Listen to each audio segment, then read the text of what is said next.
here, and the secret agent didn't say all that. After the camera pans out, it shows that a recording is being played from the memory of Lucky Cameraman while the detective cameraman is interrogating him. But just like how we talked before when Boom revealed this scene, in my opinion, this whole footage is basically edited by the secret agent for him to look good and basically make the Lucky Cameraman convince the Alliance that he is a good guy. We still don't know the real motive of the secret agent, but with every episode we are getting closer to learning about it.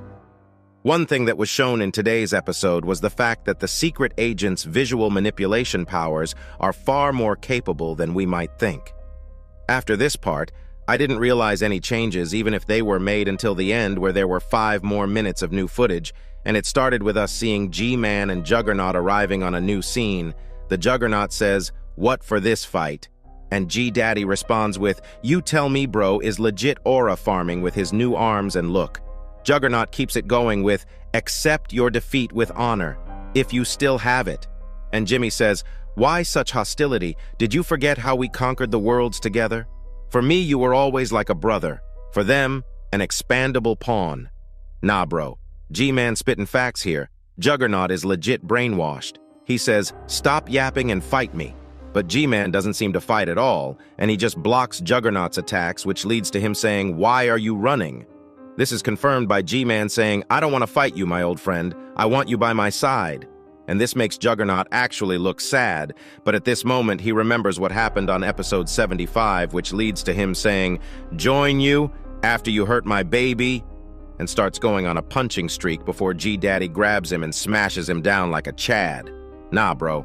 This new G-Man is different. I'm telling you, bro has maxed out his aura points.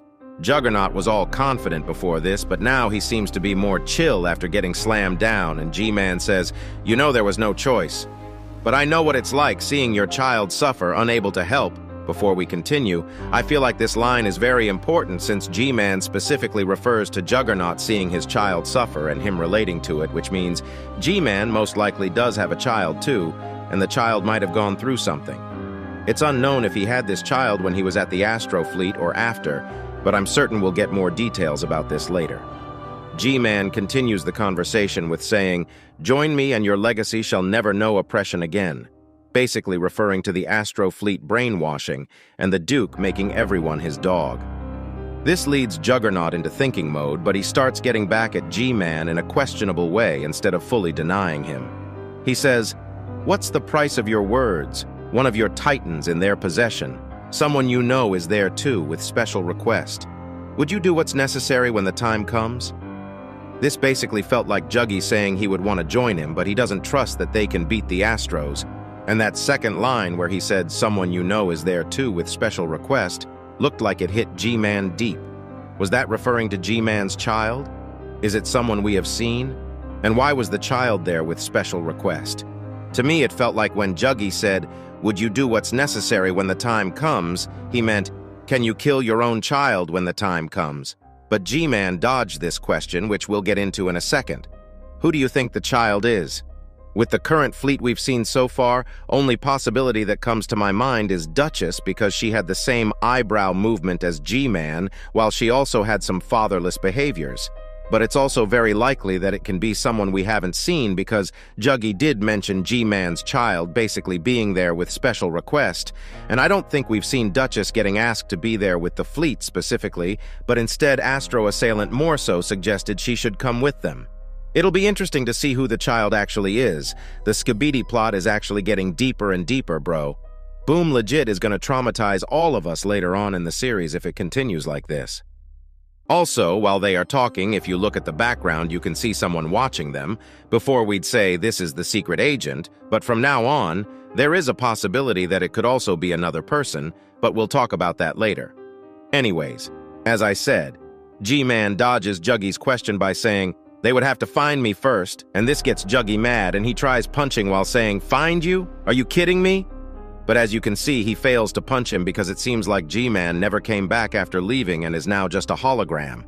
He continues with saying, "A secret weapon is preparing, waiting for the right moment.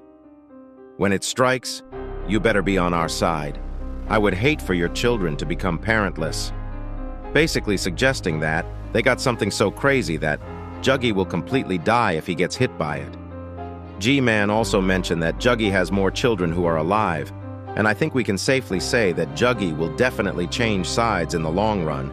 No idea when this will happen, but the fact that he was thinking about it was enough for me to believe in him.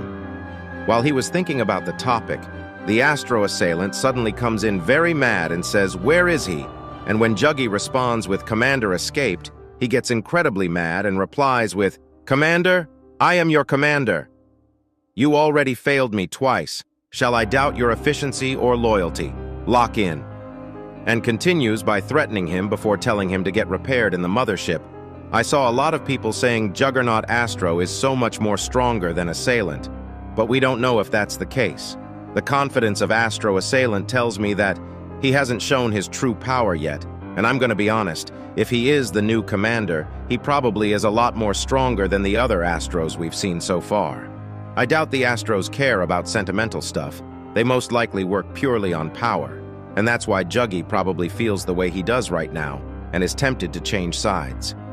After this scene, the Astros start demolishing the whole place and the POV actually gets hit. But something crazy happens right here. After a few seconds, suddenly a transmission error happens, and the car starts moving through air, and it changes to a chair for a second before changing into the plant. All this time, we were joking about simping for a chair, and goddamn bro, the chair turned out to be a woman somehow. It looks like she is the wife of Secret Agent, since you know she is all green and blood had a huge green ring too.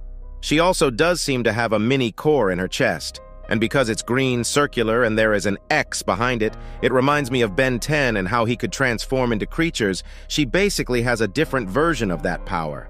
But it doesn't end here because she actually puts something inside the head of the cameraman that results in all the damages being gone and the world looking different with a prompt saying, "Welcome to the family." This change shows us how much visual manipulation the Secret Agent can do. I'd assume that this is how they gather the Mint agents, but I don't know the reason behind the destruction all going away. What's the goal with them not seeing reality?